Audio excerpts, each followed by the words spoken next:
Good morning, everyone. Happy Monday. You are attending for the first time ever a conversation about the landscape of civic journalism. My name is Jovan Page. I'll be your host for this morning, and I'm super excited that you all are here.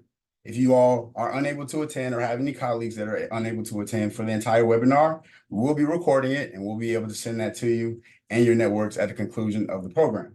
So without further ado, I want to not only open this program, but introduce a very intentional person in the space of civic journalism.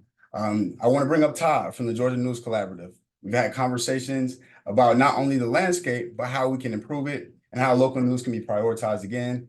Without further ado, Todd Franco.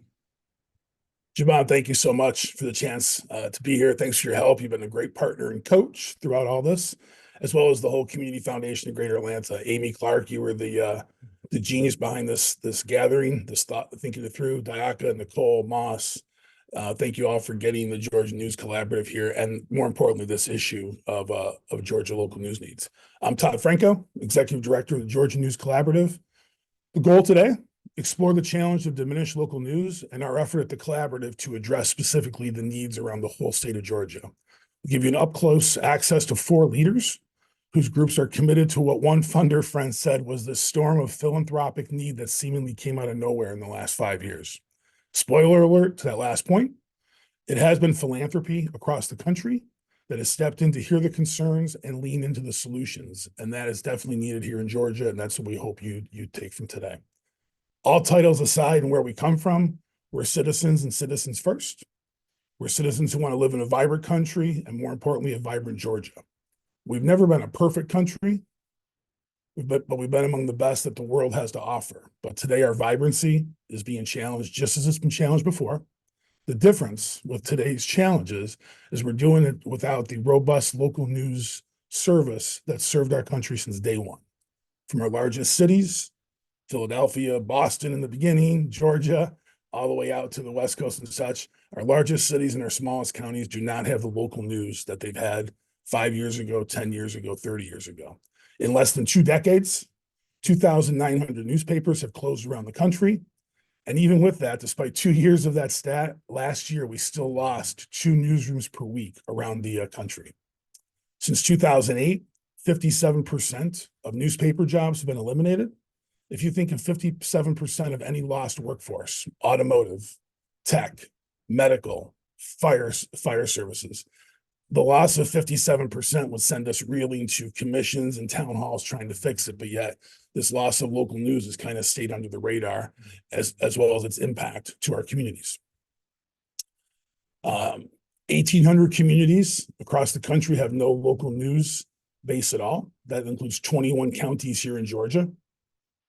116 counties in Georgia have one source of local news.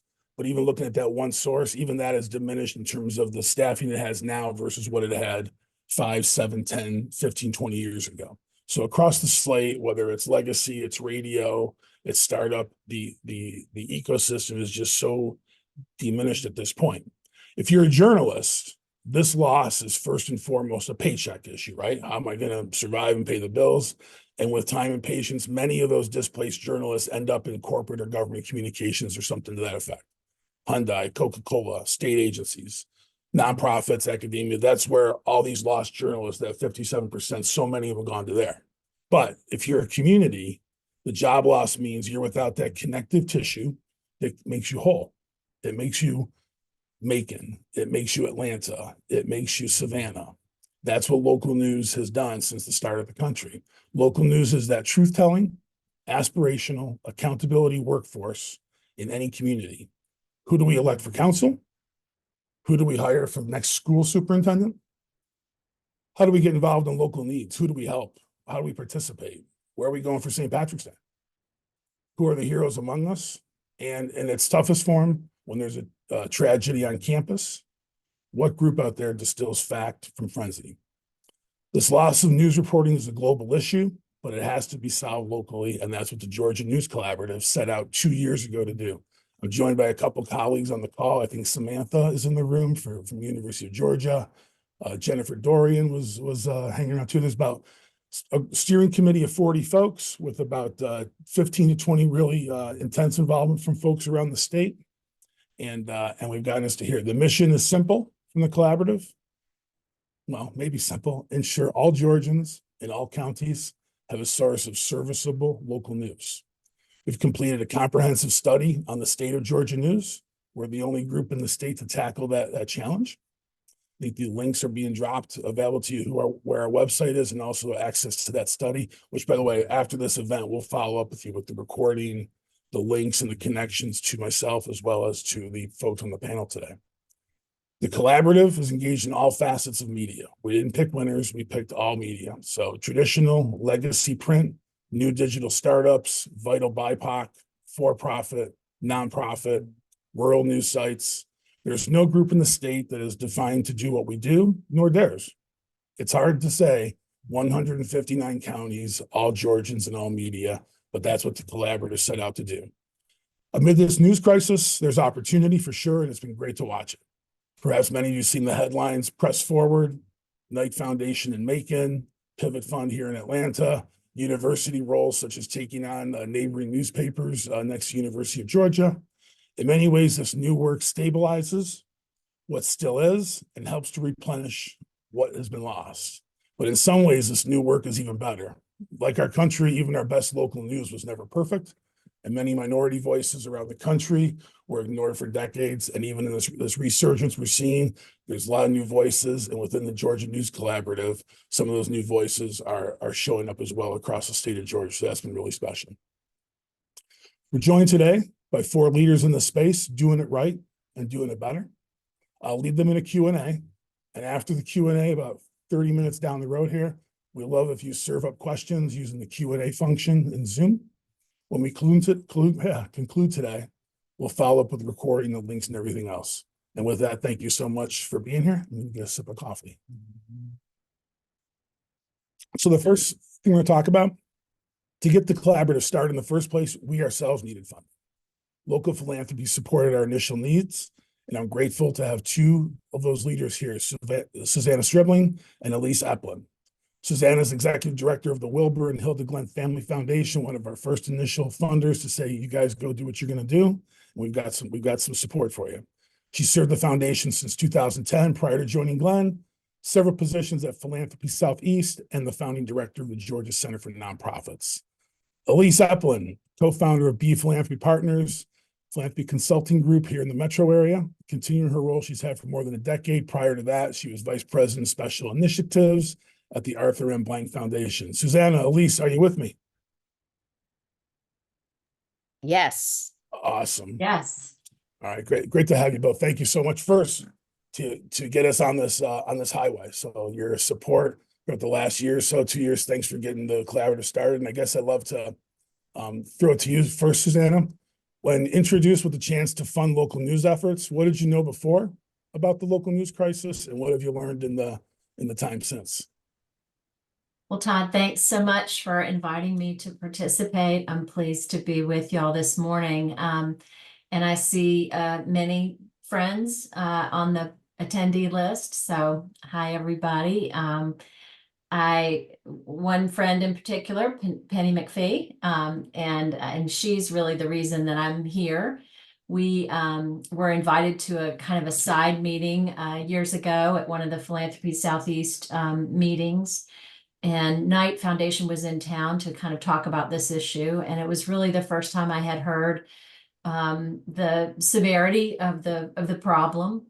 So we at Glenn have had a long history of civil rights interests and interfaith collaboration and community voice. And the loss of local news really kind of highlights all of those areas. And we felt it was something that needed to get off the ground. And so our early grant, which we like to do things on the early side of issues, and we made an early grant to help with the landscape analysis. And you can't really get in and help address an issue until you understand the size and scope of it. So that was the reason why we made an initial grant to help fund the analysis. And I see Tracy's on here too from the Pivot Fund. They were really the bigger money in early on, but we helped to kind of close that gap and get the analysis off the ground. We're very pleased to have been a part of that.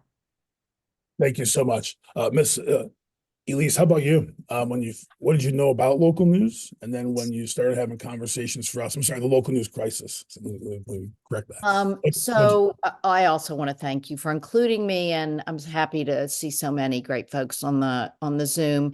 Well, first, just personally, I'm a news junkie, so I actually myself have been aware of this kind of growing crisis, and particularly in this region, some of the real holes that needed to be filled, and almost it was like a snowball, kind of in the way that it has become more and more of a challenge in this area. And like Susanna, Penny, I learned a lot about this from Penny, and she's been I think a wonderful kind of person to educate all of us, given her own experience. And I think so. I am actually representing two anonymous funders, who one of whom has funded in this part of the world for a long time, and one of whom lives out of state and is new, but understands the crisis on a national level and was pleased to be able to support this local initiative to try and address some of the needs. I was impressed by the Glenn Foundation's willingness to invest early, and as other funders on this call know, we often look for folks who we know do their homework and know how to vet things, to give that extra stamp of kind of good housekeeping seal. I've seen the power and possibility around collaboration, and I certainly, and the folks I work with, were impressed by the breadth and depth of this collaboration, both geographically and in terms of the type of media that's represented, and really willingness for people like Penny and Maria and others to really spend a lot of time and energy as volunteers to kind of make this happen. And so both of these anonymous donors have made a kind of 1-year grant to see how it goes, to say we believe in what you're doing, and we're watching to see how it evolves and what kinds of outcomes you're able to realize. That's great to hear. I'm curious, one of the things we hear around the country, especially, there's a lot of news out there, and it's, despite the stats I just went through, there's a perception within the general public and within the people that you work with on your boards and who you represent, Elise, that there's plenty of news out there. And I'm just curious how the conversation went, the education within your group, to try and dissect the difference between the clatter and the chatter that's out there and banging our social media feeds and hitting us in our emails, versus what's truly needed to make sure that we are who we used to be, or can be better in terms of delivering local news. How'd the conversations go within your group? Well, as Susanna alluded to, I think 2016, 2020 has changed the way that anybody that is paying attention to where people get their information really was a wake-up call in terms of thinking about issues around racial representation, around democracy, and kind of how much information gathering and information sharing has changed. And so it didn't take a lot of conversation to realize and appreciate the fact that we needed to pay more attention to that, and locally to try and raise up again diverse voices in terms of voices representing different communities, and also folks who are skilled and have a reputation for fact-based journalism, and journalism that really tells the stories of what's happening locally. And so the conversation, it was pretty apparent. I will say that I, along with many of my colleagues on this call, participated in a Georgia Grantmakers Alliance wonderful session. Gosh, it's been about 3 years ago, I guess, around journalism. And we heard Tracy from Pivot, we heard Penny, we heard from many of the folks, Margaret from The Current, talk about some of these challenges. And that was a great educational opportunity for funders. Susanna, how about from your group's end of it? How did the education process go? Was there just lack of awareness, lack of clarity that was even a problem because there's so much news? I don't think so. I mean, they're a well-read group, and they have multiple sources of information coming to them. And I think if you live in Georgia, it's not hard to find people who suddenly have a whole different point of view from other sources that you've never heard of. And so you start asking the questions, well, where are they getting this information? And you realize there's a lot of misinformation out there. And I think that was very alarming and troubling for our trustees.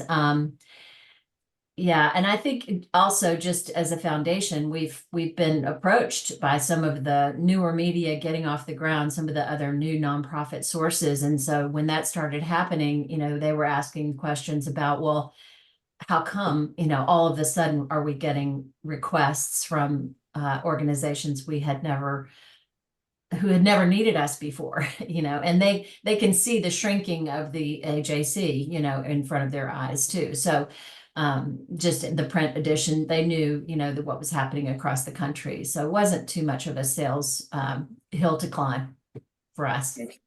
You mentioned AJC. I think it'd be worth noting to the group that's here that obviously AJC is launched on a great ambitious path. It's one of the shining examples of 2024 to watch out for with their investment in statewide efforts over the next 3 years or so, but then also in Macon, the Knight Foundation's teamed up with National Trust, and there's a great investment in the 15 counties or so around Macon. So there's been some great efforts to replenish local news, as well as the creation of the Georgia News Collaborative coming out of that meeting, and Penny's great work, Mackenzie's great work at Cox Curry. So awesome. I'd say too, Todd, that because we have 2 Knight cities in Georgia, that conversation has been in the philanthropy, vernacular for a while.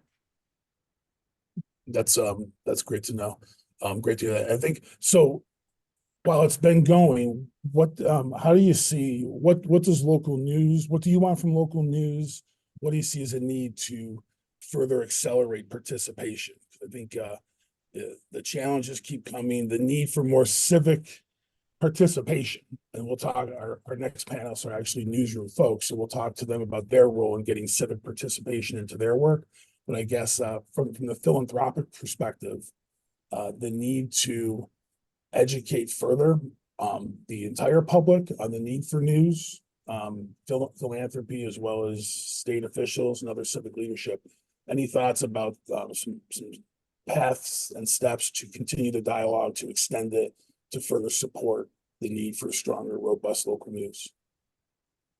Well, I think part of the value of what you're doing is, and again, the multiple types of media. I mean, most of us get our information from lots of different sources and lots of different kinds of media. And so the idea that you guys might sit in a room together and talk about how are you engaging this population? Who are we working with in Gwinnett County? Who's covering that area? Is it, partly WABE? Is it partly the local press there?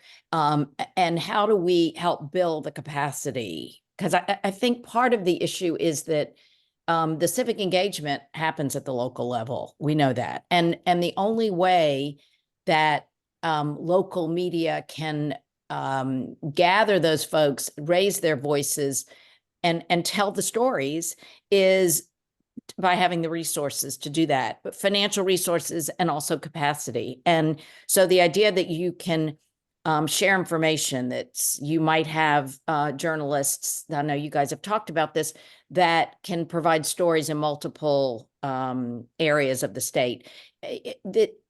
You're learning together. And so some of that is very valuable, I think, in helping build that capacity for folks on the ground and in these local communities to tell those stories and share that information. Susanna, yeah. I would say, too, for, the challenges for philanthropy are, collaboratives are a little messy. So that can be a challenge for a philanthropy to get their head around. So what is exactly going on here? And I think that just like I'm a former librarian and we have a huge threat to libraries now, but we take libraries for granted. And I think we also took the press for granted. We just thought it would be there. We thought it would be healthy and hale and hearty for forever. And so I think helping people understand exactly what it takes to have those people on the ground, exactly what it takes to feed that fact-based journalism into all of the various organs that end up, in your inbox. That's really a challenge for philanthropy to understand the bigger picture and charting a clear path forward, which is one thing I think the Georgia News Collaborative is doing well. And Yeah, if I can add Yeah. one thing, Todd, on the Absolutely. philanthropic point I meant to make earlier, which is that one of the reasons that that the folks I work with were enthusiastic about supporting this is because and I know a lot of my colleagues on this call are in that situation as well. These two philanthropies have no full-time staff, and there are lots of folks around town that have one or one and a half folks and don't have the capacity to research all of those local media, smaller newspapers, smaller media outlets around the state that are doing great work. And so one of the things that I think philanthropists like about collaboratives when they work well is that it's a way to get money and resources out to a lot of the folks working on the ground without having to know every single thing about every nonprofit organization that is part of that entity. I think that's a real value. Elise, you have a hard stop at 11:30. I'm grateful for you joining us here. I want to get one last question in before we part ways and separate off to our next group. I guess just thinking, what are your final thoughts, Elise, on the thought of philanthropy stepping into local news? I mean, one of the edges in our industry is that whatever your first concern is as a philanthropist, your second one should be funding the storytelling of that first one. So investing in storytelling is a way to further interest in hunger issues, in housing issues. Just interested as you part ways today and continue on helping out the collaborative, some thoughts on local news, philanthropic support, and community need. Well, I think the point you just made is a really important one, both in terms of issues and in terms of geography. So a lot of foundations are place-based or doing place-based work, and they're interested in going deep in a particular community. And part of that fabric and the success of doing that depends on the ability to get news out and tell stories. So that I think that foundations do look for that. One of the folks I work with is very interested in environmental work, and their interest is where those two issues intersect: environmental efforts and how the stories, how the news can be told and the stories can be told on that issue. I think that a lot of philanthropic folks are a little nervous about getting into this space, partly because there aren't a lot of vehicles, a lot of ways to do it that feel, nonpartisan and that are focused on telling all kinds of stories. And I think that the initiative, Georgia News Collaborative, is a wonderful opportunity for philanthropy to put a toe in the water in some ways in that. There are other things happening around the state, and some of them are nonprofit. That the other issue, of course, is that philanthropy is not able to invest or is certainly not make grants to for-profit.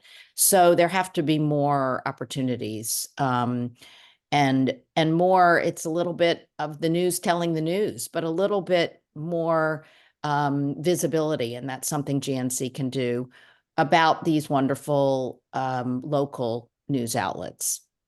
Well, thank you so much for that, and thanks for giving the time today. Yes, I'm sorry that I can't hear the rest of the program. Thank you for allowing me to be part of it. Elisa, you've been awesome. Thank you so much.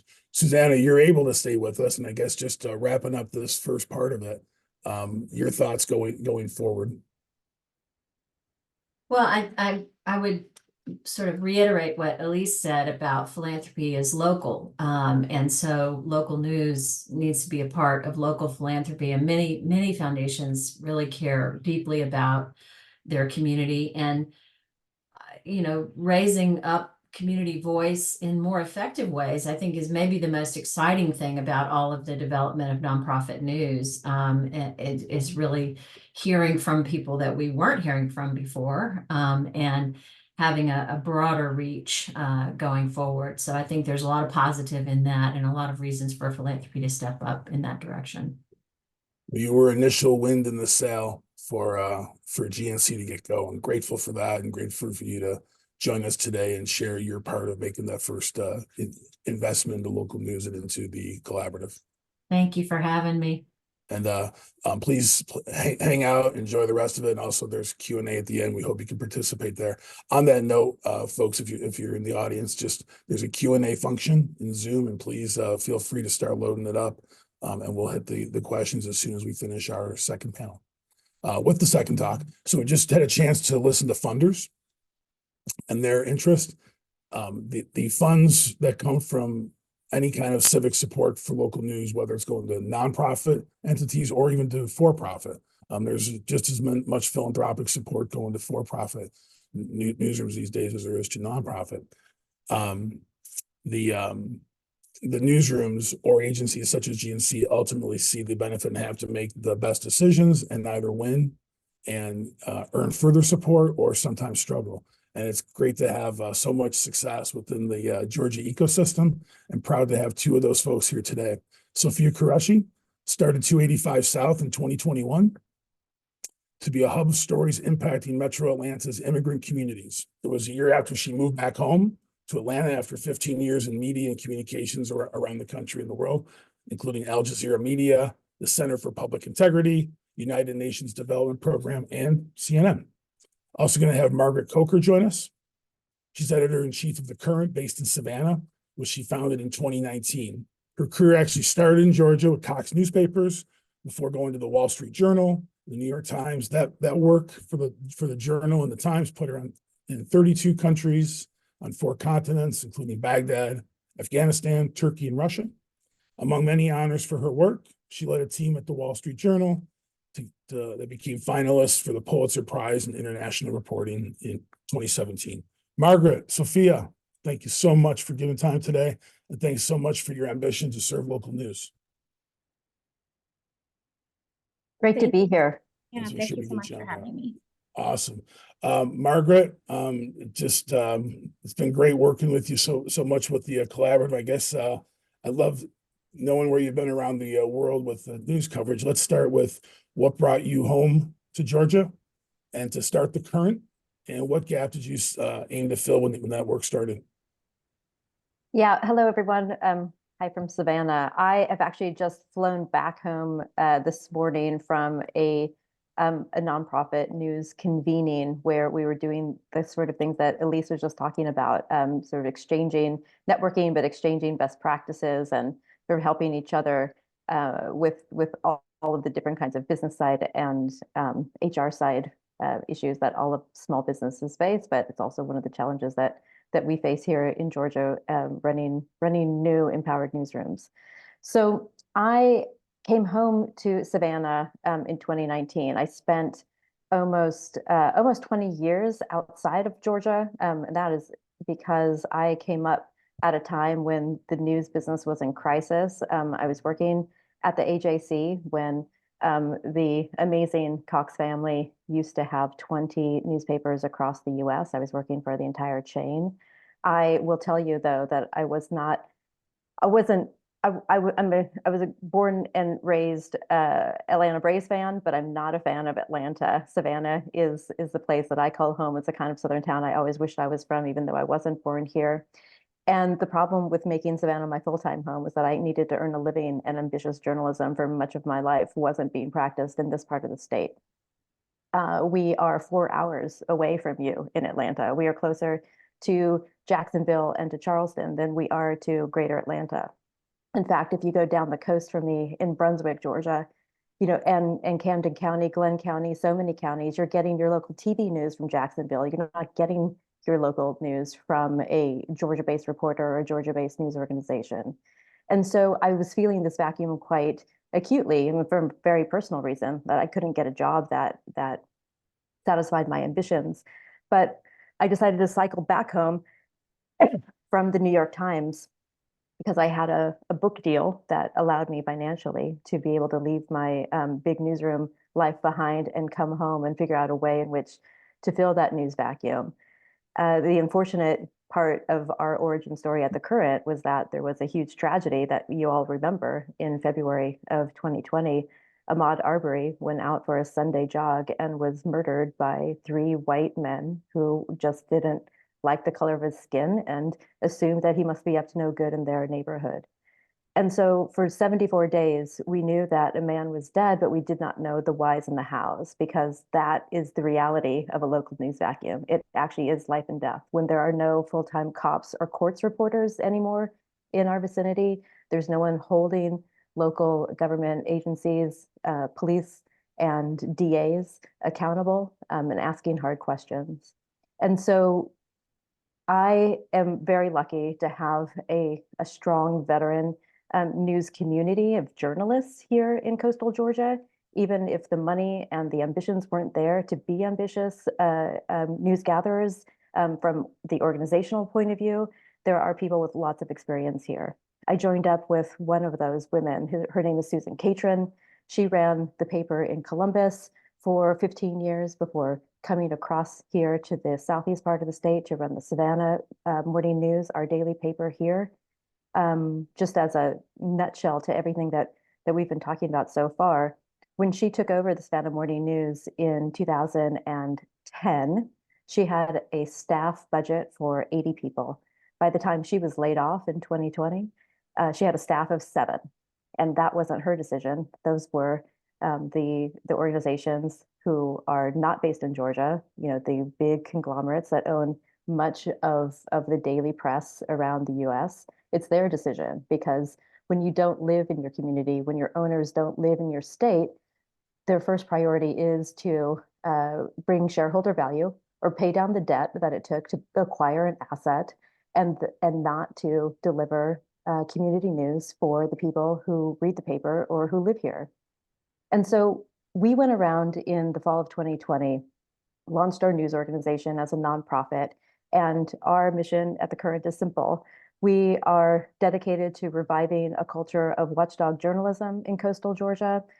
We deliver facts for free to all of our neighbors in order to empower them to become more civically engaged. And so here we are 3 years on. We have 60,000 engaged readers. These are people in our coastal counties who come to us multiple times, not just once, but we've developed news habits with them. Over a third of them are under the age of 35. We have really intentionally tried to capture people who are younger adults who have no news habits and are first-time voters or could be first-time voters. And over 35% of our readers are people of color. Savannah, of course, is a majority minority town. Brunswick is a majority minority town. And in between us on the coast is Liberty County, which is a majority minority county. And in terms of our growth and our reach and our engagement, we've been very intentional about trying to make sure that our readership reflects who we are demographically, and also make sure that different communities aren't left behind in terms of all of the inequalities that we have in Georgia. The idea that access to high quality, trustworthy news, that we can break down that barrier to access, which we've done by offering all of our content for free. It means that all of us have the same facts in which we can both start civic discussions, find solutions to our problems. I mean, that's the way that you're going to build a greater, better community here in Georgia. And so we're really proud of where we come from and what we've done. And we have all kinds of impact stories that we can share later on in the discussion, but I'll leave that here and hand it over to Sophia. Margaret, thanks so much. If you've not got, if you're a fan of emails coming in and some great newsletters, the suite of newsletters that the current team offers up several times a week. It's just I got hooked into Margaret's success down there. Sophia, you've got a great story as well as far as stepping into local news. I'd love to hear you explain that the way we had coffee a couple months back. Thanks, Todd. First, before I start, I just wanted to thank some of the people who are joining today.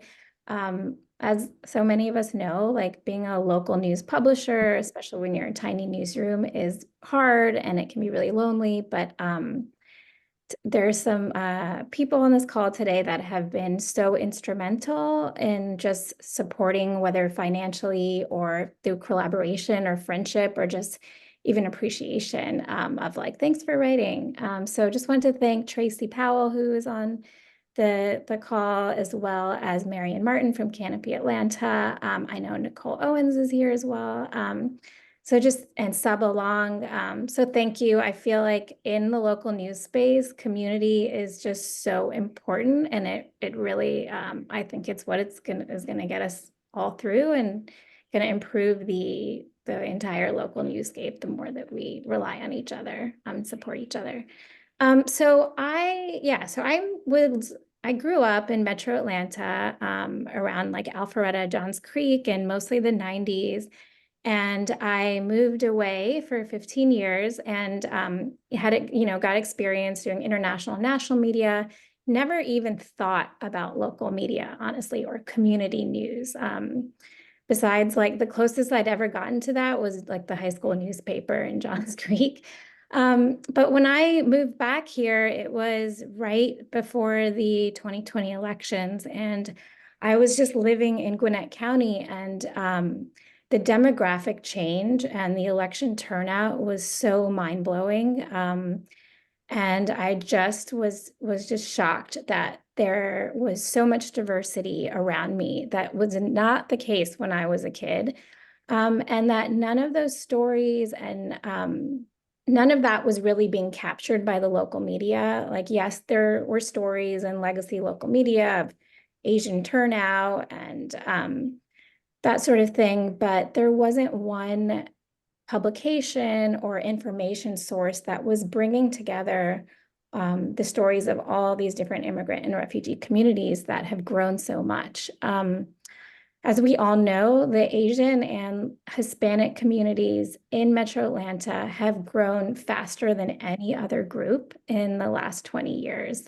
But still, you wouldn't really know that from just like reading what's out there in legacy local media. So what I really wanted to do was just at least attempt or walk in the direction of trying to fill that giant local news gap. It was also obviously COVID time, and there was so much public health information out there about government aid that was needed or that was, available, but a lot of, because of language barriers and other barriers, that information wasn't getting to people. So definitely the pandemic and the time that I launched, that was at the forefront of my mind of like, how do you reach all these different communities? I remember one of the first stories I actually did after launching 285 South was about the eviction moratorium. So after the pandemic, the CDC basically put a moratorium on evictions, but in order to actually be protected and not be evicted, you had to have a piece of paper and get your landlord to sign that piece of paper.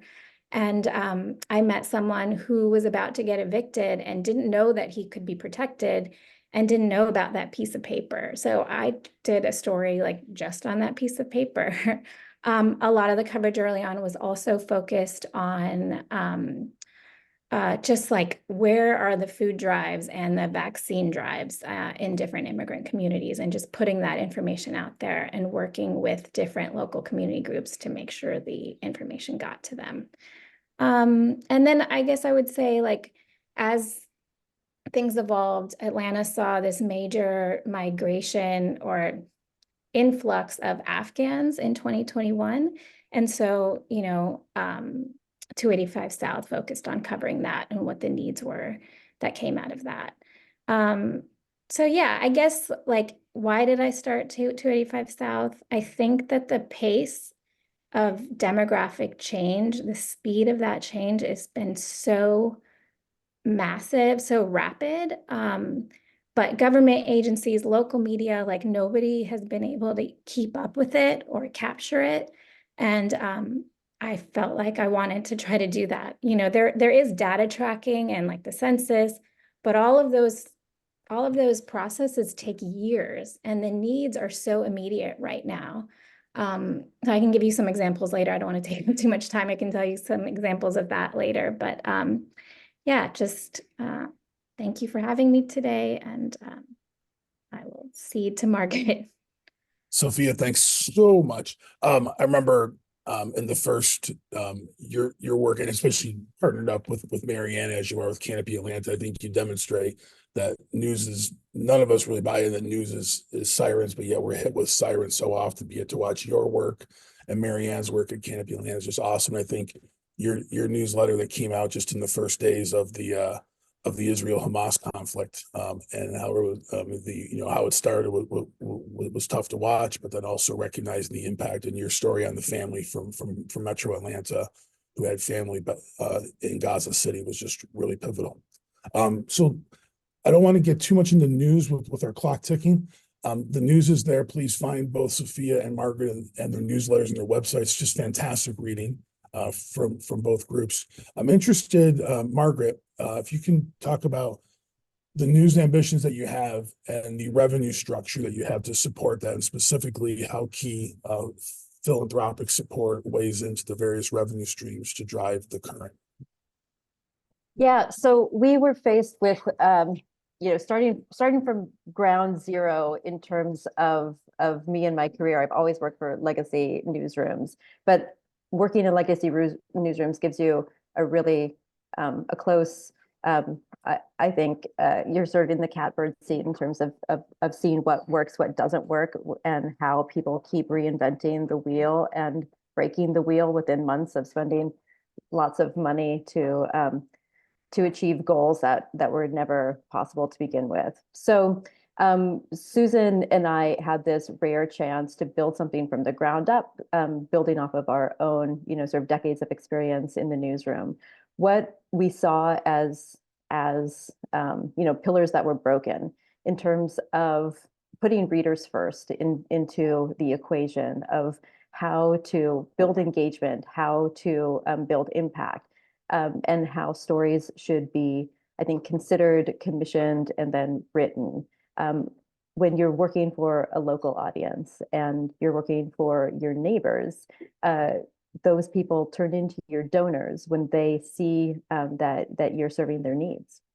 So that's one thing that we focused on just as a pillar of strategy. The second thing that we were really intentional about figuring out sustainability. So figuring out the model of having major donors, having individual donors, people who can write you a $10 check once a year versus people who can write you a $25,000 check once a year.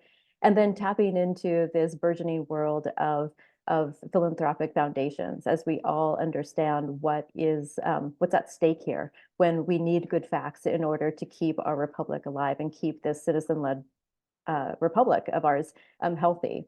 And so the third pillar, though, that we can't forget are the reporters themselves, the people who get to the privilege of talking to our neighbors, learning their secrets or learning their needs and figuring out solutions through reporting. And that's one of the other like basic pillars that have been broken in the news business. When traditional corporate media have been focused on their profitability and shareholder value, again, you're not really taking care of your talent. You're not really taking care of your staff. And having to revive a talent pipeline in a place where you live in a news vacuum is incredibly important. And making sure that your journalists are earning a dignified and livable wage is also important, because if we're going to rebuild the talent that we need in order for us all to be satisfied and I think trust our news, the journalists need to know that we value them too. So here's what we set out in the current. First off, in our first business plan, we had a 3-year plan as a startup. We went out to the good and the comfortable of Savannah and said, please come on board with us. We're trying to, we're trying to build a better, more perfect union through better news. And we had buy-in from a handful of high net worth individuals here in Savannah who promised us a 3-year runway in order for us to get off the ground before the elections of 2020. The problem was that even though we have all of our donors sign a pledge of independence, whereby your money does not give you influence over our editorial decisions, this select group of Savannans who are very used to putting their thumb on the scales of progress here decided that they didn't actually like our independent public service journalism and tried to put their thumbs on the scale. So we had a pretty severe showdown with them all in the fall of 2020, and we went from having a 3-year runway to having actually no money in the bank by the end of 2020 because they pulled their money. They told me to pull stories or they were going to pull their money. And we weren't talking about factual errors, and we weren't talking about accuracy, and we weren't talking about the strength of editorial purpose. What we were talking about was them not being happy, period, with what we were trying to do. And so Susan and I earned our sweat equity for the first year that we came out of the gate. We have persisted in rebuilding that funnel. And we did that again by focusing on these 3 pillars, focusing on our readers first, focusing on building a diverse pipeline of revenue, and then focusing on making your reporters feel like they're part of a growing team and that they're valued. And when good talent stays, you get to do better journalism. So right now, as the start of 2023, our governing board, we're a 501c3, our governing board has approved a $1.1 million budget for us. We are 7 full-time staff. We have 5 contract freelancers. And it's very funny. Starting from that really challenging moment when we have no money in the bank to becoming actually the largest newsroom in about 25 counties in Southeast Georgia. And we've done that with a mix of revenue where we have about 40% of our revenue pie come from national foundations or large philanthropic foundations outside of Georgia. We have about 40% of major donors coming from inside Georgia, and those are people who are here based in the coast, but also people based in Atlanta. And we have about 15% of our revenue coming from individual donors. Last year, we had over 980 people write us small dollar checks or donate online. And we have one very, very lovely corporate sponsor who underwrites some of our work here. And I have a corporate mentor who is a man who founded the Texas Tribune in Austin. It's a 12-year-old publication. It is sort of seen as, from the business side and product side development, they're seen as kind of the ones to watch and the ones to emulate. And Evan Smith is his name. Evan, I just saw last week. He sort of gives us a strong A to A+ for the diversity of our revenue at this point in our growth stage. But it is really hard to keep to keep all of the balls up in the air at the same time. It needs, I mean, like any strong business, you need professionals doing the work of professionals.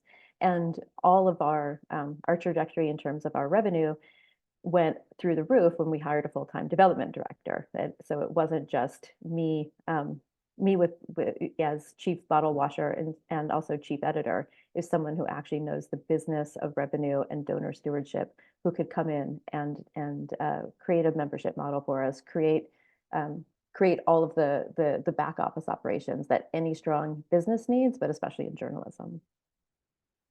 Sophia, thanks so much, Margaret. I wasn't sure you were going to get to the story of the funders who pulled out just as you got wind in your sail to go. I love that story. Sophia, can you tell us about your financial structure and the start where you're headed? And congrats for the recent grant from Pivot Fund. Yeah, so 285 South's journey is very, very different from that, and we're at a very different stage. So when I launched 285 South, it was really just luck, but I got a 2-year basically financial investment from Facebook or Meta to keep to pay me full time and just keep the newsletter going. And they provided infrastructure support. So that's really how I got it started and how it was funded the first 2 years. And it was really just me. And it actually still is technically just me. But after that funding ran out, I was able to keep 285 South going with the support of Canopy Atlanta. And then I got this grant in this year from the Pivot Fund. And so right now, it's still just me. And so this grant enables me to hire a full-time reporter so that I can actually really get into revenue development this year. So I don't have a lot of experience with it. But some of the things I'm going to be trying are, 285 South is moving to a new website soon, so I'll be able to run ads, start a monthly donor program, and also just have more capacity to apply for more grants. This is definitely just something that's challenging for me. I think as a lot of founders of local journalism outlets, we're journalists and we like to write and edit and report. And I'm just gonna have to find that balance of doing what gives me joy and then doing the thing I need to do to make sure this can keep living and growing. So yeah, I think another challenge is 285 South is a for-profit at the moment, and the mission is very public service. It has a very nonprofit mission. So I am not going to put up paywalls. My content is also free for anyone to read because the point is to reach underserved communities. So it's just finding that balance of being able to find sources of revenue that's not taking away from the communities that I'm serving and reporting on in any way. So that's definitely top of mind. But right now, the Pivot Fund is funding 285 South, and the staff is me and hiring one more person, and have been working with contractors and freelancers as well.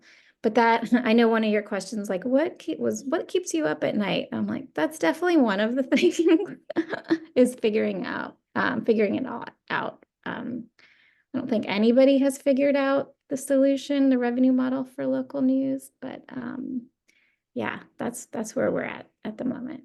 Well, congrats for how you got started and what you have going on there. And I guess just segueing from that to our first question, I'd love to have folks jump in with questions. It's 11:55. We promise to keep you for roughly an hour. I know a lot of Zooms cheat a little bit and push over the hour, so just please stay as long as you can. But we have one question in that really ties into both Margaret and Sophia, but also Susanna. Love to have your camera come back on. And folks, if you're with us, please drop some questions in. I want to get to this first question and have each of the three of you tackle it. But maybe let's start with Sophia first and then go to Susanna. The person asked, we're getting approached by a lot of national nonprofit news organizations who want us to fund a desk or a reporter in Georgia. How should we be thinking about national groups coming in versus local autonomous papers based right here in Georgia? And I guess my quick answer would be, well, we fly Delta, we buy Coca-Cola. So I think the Georgia-based news falls into that lane. But I guess Sophia, the challenge of outside groups coming in, but the establishment of local groups and how funders might look at that challenge of funding you versus some startups coming in. Startups coming in, so you mean like, National news groups wanting to set up Coming. shop here in Georgia. oh, wow. Oh, look I at mean- that. Yeah, the eyes kind of told the story there. Yeah. I mean, I would say like it's just taking, I've launched in 2021. I'm in my third year.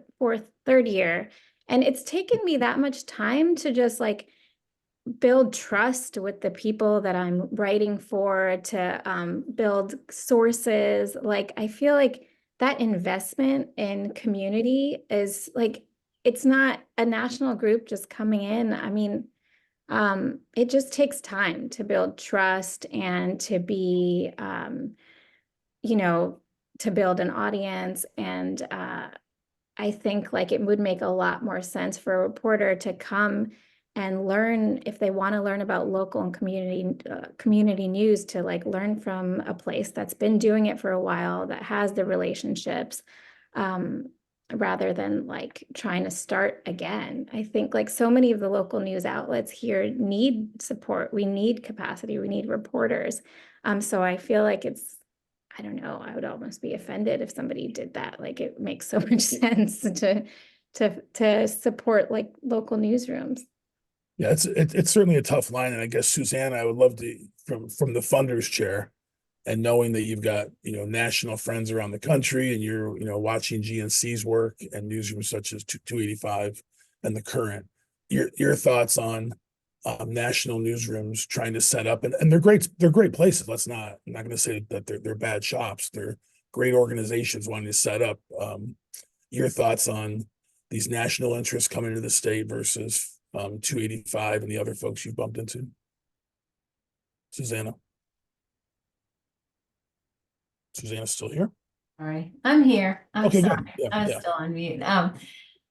I would say, any good grant maker is going to do their vetting, and sort of understand the where, why behind a national organization trying to set up shop. But I mean, for us as a local funder, we're going to look to local first, and we're going to try to support any local efforts that we can that are viable and have a good sustainable model that we think can thrive. And venture philanthropy can often be kind of venture capital for that, and take the risk, but I think that the point about trust is really, I mean, that's what's wrong right now, is we've sort of broken the trust in the media, and building that trust does take a long time, and is very, very important. And so I think you're just extending the time it's going to take to actually be effective, by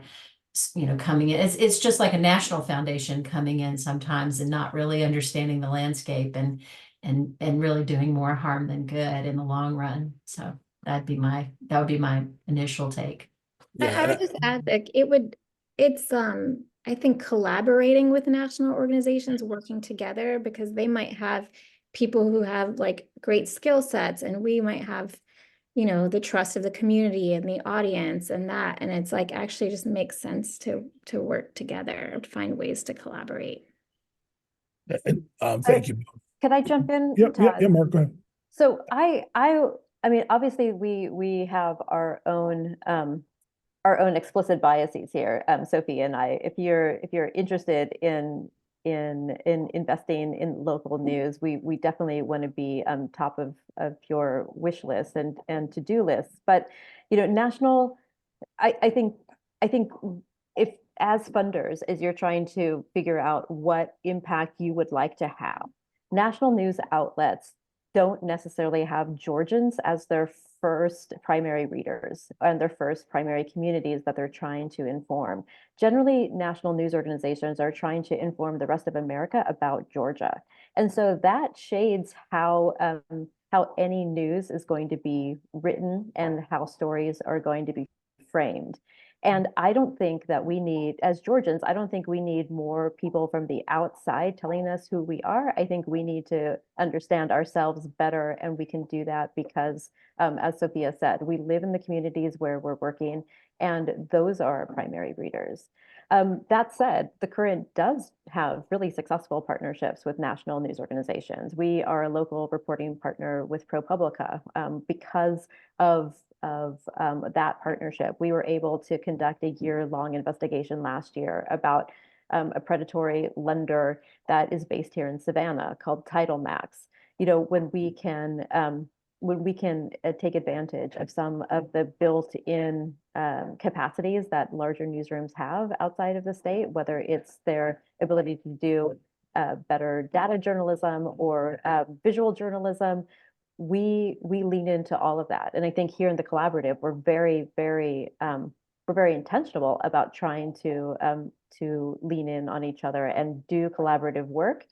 But when we can start and have more effective partnerships, when we know that we all sort of are looking at the lens of our readers and our communities at the same level, and national news organizations might have their own audience that they're catered to first and prioritize, and that might be an audience that you also want to prioritize as grant funders. But yeah, I think that it keeps moving us away from this new innovation of rebuilding trust in local news locally and becoming civically engaged as Georgians when we look at national outlets to fill those gaps.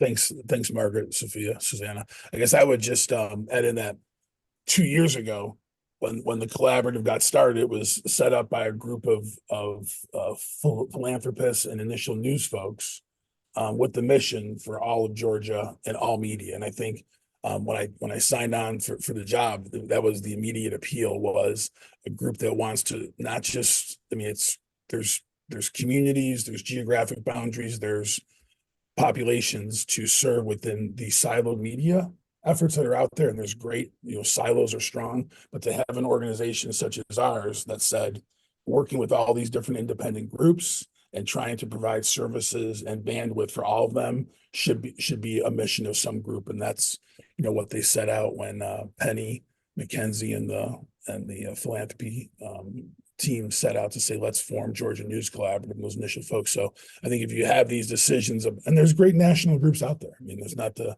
take away at all. There's so many needs out there for sure around the country and around the state of Georgia in terms of news and who's stepping up to try and fill environment, social justice, et cetera.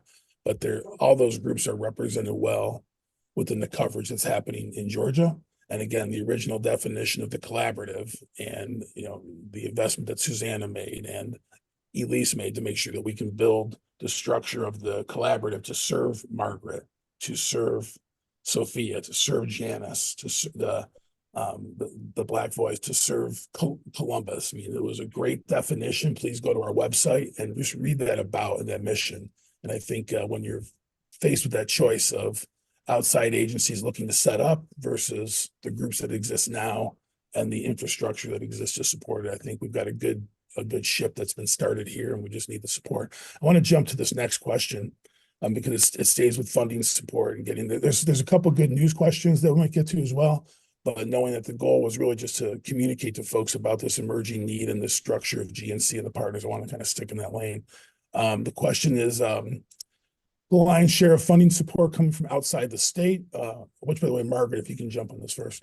The lion's share of support coming from outside the state. What's stopping more Georgia funders from investing in Georgia civic news and information by Georgians? What is the GNC doing specifically to overcome? I guess, Margaret, if you can jump, knowing that your funder space is local, but it's also national. What do you see as the line there? Yeah, so I'll just have a quick correction there. The lion's share of my newsroom is not coming from outside Georgia. It's actually over 60% is inside Georgia. So there is a significant portion that is outside Georgia, and that has to do with the fact that I think that there's this ecosystem of nonprofit news has been around for over a decade, and I think there are national foundations who have been on that journey for that period of time. Where in Georgia we are, we're coming in terms of that timeline a little little bit later than some other states, and there are just large foundations and philanthropic movements that have always been about journalism and didn't need the education that it takes in order to put the I think the ideas together, where you and your foundations or your organizations might be solely focused on healthcare or primarily focused on racial justice. The idea that we need to also tell stories in that space, and how reporters as professionals and journalists as professionals are the people to build impact about the stories in that space is something that we as a newsroom here in coastal Georgia have been working together on. So I'm sorry, I'm going to digress a little bit, but just to give you a sense of how strategically we're trying to marry these two concepts. We went out in the COVID year to try and raise money, but also like build this educational understanding of why journalism matters in a time when we were living in multiple realities in not just our state, but around America. And we knew that there are incredibly deep-pocketed, well-meaning, philanthropic people in our community who have always given to educational projects or healthcare projects. And we started our fundraising appeals to people like that by talking about journalism in a way that might be more familiar, which is in the educational space. If you are someone who wants to underwrite a professorship or a department at a university, you understand why having a very well-respected, well-regarded professor matters to the next generation of teaching our children. We went around to funders to say, look, you want public safety reform, you want criminal justice reform. Well, we want to hire a reporter to do this for 3 years. You want to see different outcomes there. We will investigate, report them, and then empower our citizens to make better decisions or different decisions when they go and vote for the DA.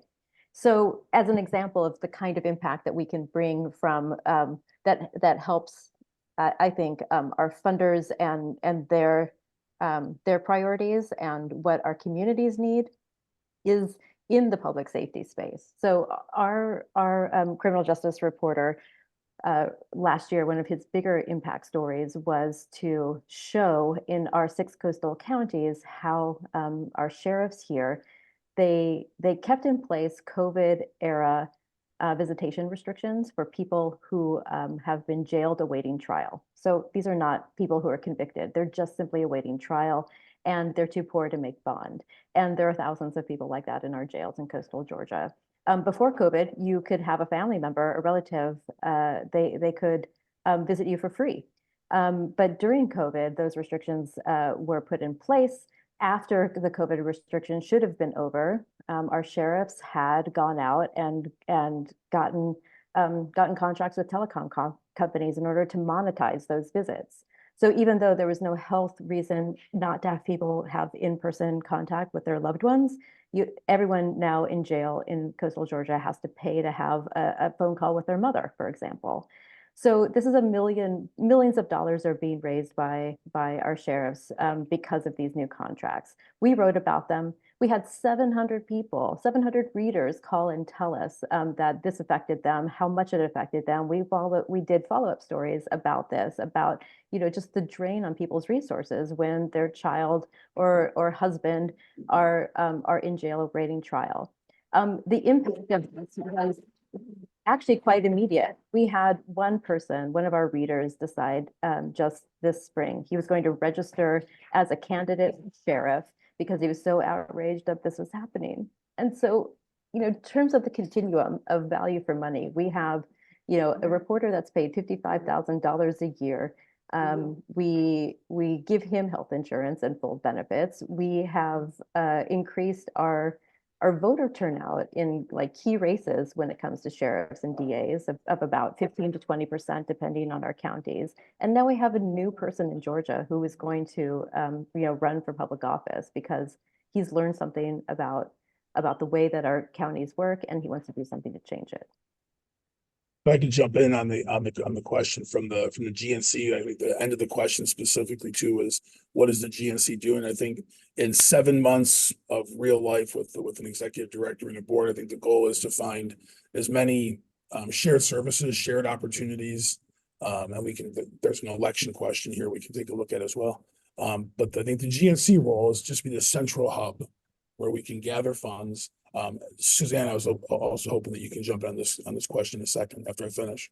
But GNC establishes a central hub, identify needs, identify the opportunity to hit as many newsrooms or as many communities as possible and distribute resources, whether it's partnerships, it's shared services, it's shared fundraising, but just to bring more bandwidth to local newsrooms around the state. So when you talk about getting more funding, I think, creating local news fundraising opportunities around the state of Georgia is a muscle that's severely needed as well. So when you ask about what is the GNC doing specifically, I think it's trying to become that statewide voice to organize news and also organize funders. Newsrooms are going to have their own definition of how they do it, and there's no, interest in trying to tell how local news operations should go. But it's more so working with those newsrooms to identify their needs. And when there are national funders, Press Forward Local is getting a lot of national attention right now, and the opportunity to work with them to bring those funds here, but also work with the concept of Press Forward Local and establishing an umbrella funding structure within the state of Georgia. All those things are currently floating. Again, it's just bandwidth and time to try and get these things organized. So when you ask what GNC wants to do and aims to do over the next 12 to 18 months, I would look at that. Susanna, when the question to you, what's stopping more Georgia funders from investing in Georgia civic news and information created by Georgians? What do you think about that? Well, I think it's a good question. And I would say that, like Margaret mentioned, it's been an issue for a long time. And I think philanthropy, there have been many philanthropy organizations nationally that have been focused on journalism for a while. And that we were just really starting to have this conversation in Georgia when the pandemic hit. And of course, we all as funders have, jumped in and did a lot of different things in response to the pandemic. And coming out of that pandemic, a lot of our, at least for Glenn, a lot of our grantees had put off capital campaigns, and they all launched capital campaigns after the pandemic kind of quieted down. And so we've all, as funders, I think, been hit with an extraordinary amount of requests across all of our interest areas in the last couple of years. And I would say that maybe the biggest reason is because news organizations are not fundraising organizations. And, as Margaret pointed out, it really has changed her operations to have a development person on staff. And we all, having worked with nonprofits for years and years and years, understand the difference that a good development person can make on staff, that you have that professional person making calls, doing the stewardship, really reaching out and educating funders about the need. And so I would say that's a huge issue for organizations that just don't have that in their DNA and have to develop it.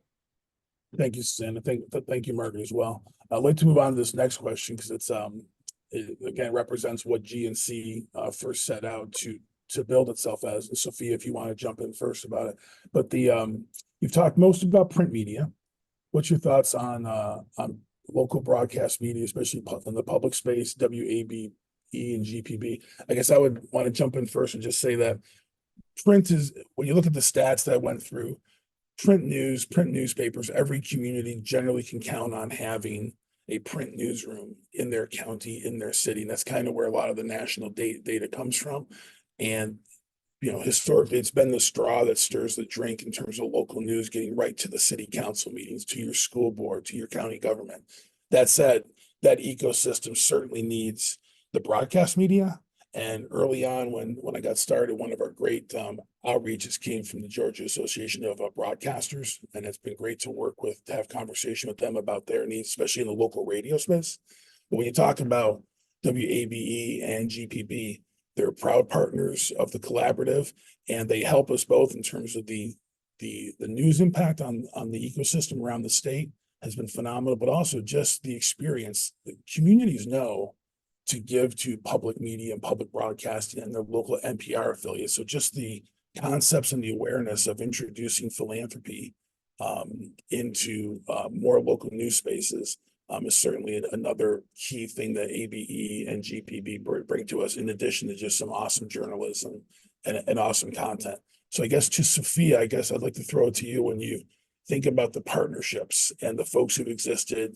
I mean, the question started with ABE and GPB, but I guess I'd ask you to talk about, Canopy and others you've worked with in terms of the need for partnerships and the need for other media to participate, and your thoughts on how that all has to come together. I mean, I guess I see it through the lens of like, who is 285 South's target audience. The primary audience is first and second generation immigrant and refugee communities in Metro Atlanta. So, and the secondary audience are people who are interested in learning about immigrant and refugee communities, decision makers, policy makers, people working in the advocacy and nonprofit space, so that 285 South can sort of be a bridge between these two sort of large audiences. So when I think through media partners, it's really like, how am I is this going to help me reach those audiences so that my stories can have more impact? So for instance, like there's some ethnic media broadcast as well in Atlanta. So there's a Vietnamese radio station that's in Gwinnett County, and that reaches their large Vietnamese population. So if I am doing a story about the Vietnamese community, I will try to reach that outlet to partner with to reach more people. And then, a partnership like a WABE partnership or a partnership with Canopy Atlanta, I would see as helping me reach some decision makers or people interested in helping and knowing about the problem. So I think, I don't know, I see it as like the sort of legacy local media broadcast helps 285 South to reach the influencers or decision makers. And then the other part of it is the local ethnic media broadcasts, as well as like local ethnic media online outlets. They help me reach my primary audience of who that 285 South is trying to serve. So I am trying, I guess, to simultaneously reach both audiences through different media partnerships. But it really depends on the story and the impact that I'm hoping the story to have. Awesome, thank you. Last question, quick answer, and just before we wrap it up. Sorry, Todd. Oh. I'd like to jump in on Sure. that, because I think it's probably there's never enough emphasis, I think, given on just how big Georgia is. We are 159 counties. I do not live in Atlanta, and so I am not a primary listener of WABE. I think that there's probably 150 counties around Georgia who would say the same. Not that their programming isn't excellent. It is excellent, but we just aren't served as Georgians by the most of WABE's programming. GPB is our statewide public broadcaster. We, though, at the Current, have more reporters than GPB does. And so, in fact, the Current is a content partner with GPB. We, if you go on their website, we don't fill in radio reports for them, but our content is all over GPB's digital sites. We are also a content partner with WABE. So for anyone in the state who has an interest in coastal Georgia news, we are the provider. We are the main provider for that sort of reporting. I will also say that radio serves a lot of needs in a lot of different communities, but there's now a lot of different communities who are also getting the most of their news content from different digital platforms. There are Facebook groups that have become, trusted news sources for many different people around the state, whether you're in LaGrange or whether you are in Effingham County. So there's there definitely is a need to keep funding philanthropically our public broadcasters, just as there's a need to expand the definition of what is a trusted news outlet in Georgia. I would also say, like, at least for 285 Stats content, like sometimes it's not a traditional or like a media outlet that we might partner with.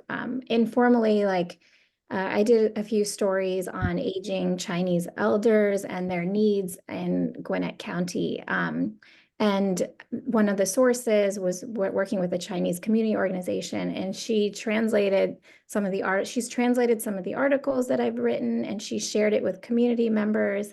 I think like when you're working with like so many diverse immigrant communities, a lot of the way information is shared is through WhatsApp groups. So having people who are part of those WhatsApp groups and can send out the stories that way makes a real difference. So I feel like even just thinking about how do you reach people, because this is really about more than just partnerships, it's about reaching your target audience.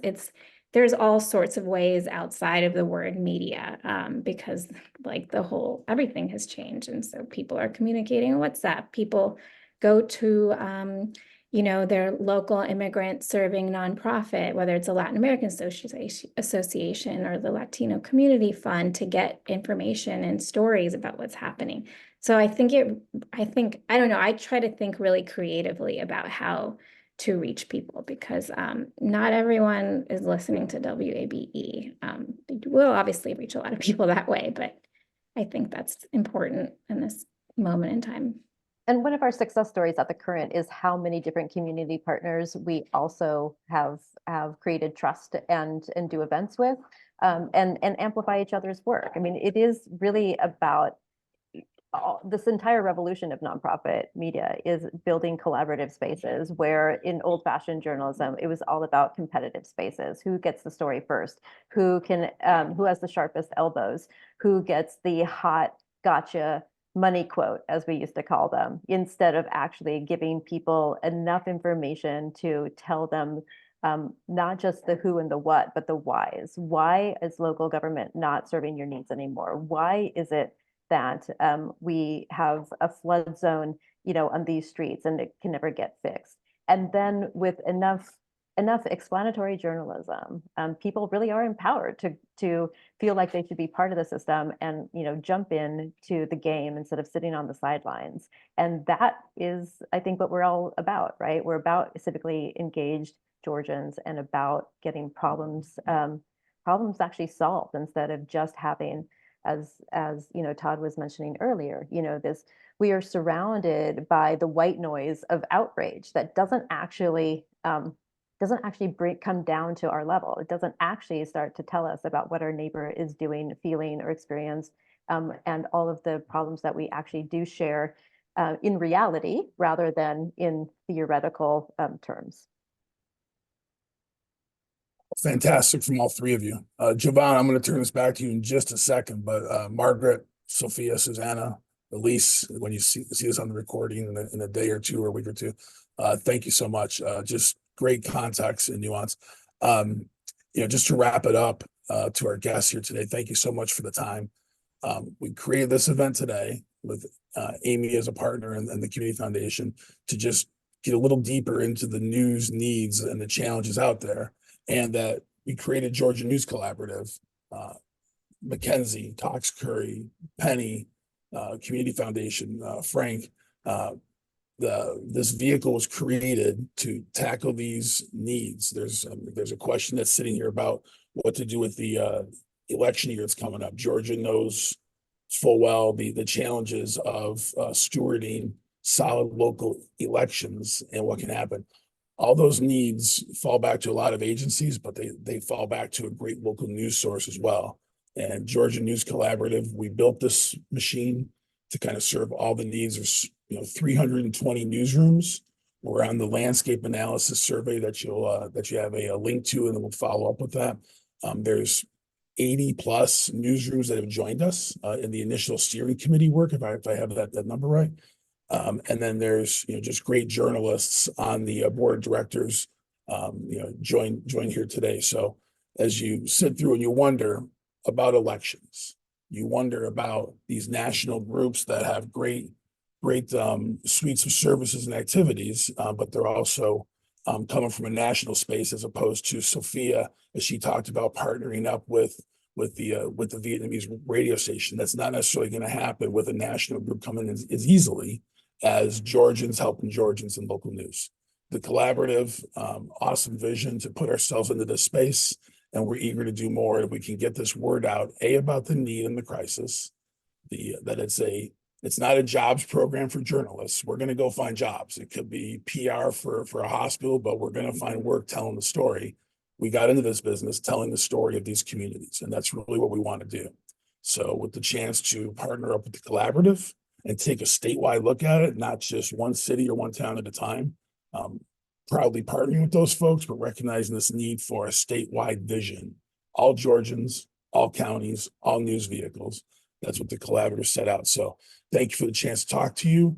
Eager to talk to you more and follow up. We'll have some contact going out after the event. And with that, it's been a great day. Jovan, I'm giving it back to you, pal. Well, thanks so much, Todd. Thank you for your leadership. Thank you, Susanna, Elise, Margaret, Sophia, for sharing your knowledge, your expertise, and your commitment to democracy. The Community Foundation for Greater Atlanta is committed to advancing prosperity as we work to strengthen our region, one neighborhood and one neighbor at a time. We're taking action to champion equity and lead boldly in collaboration with our partners, focusing on places and systems. One of our systems, Power and Leadership, and the Together ATL Fund. Through this fund, we're working to ensure all residents in Atlanta have a voice and are empowered to use it. This fund supports the efforts of organizations working to increase civic engagement and voter participation, and all of those in communities of color before the year 2026. We want to thank you so much for your participation today, for your time, and we hope that we've given you some information that will drive the change for this important ecosystem. Let's continue to work collaboratively to leverage our funding and to have a greater impact. We'll follow up in the coming days with a recording, but also some information with the links that were shared earlier and additional information for how you can be involved. Thank you so much and have a great evening.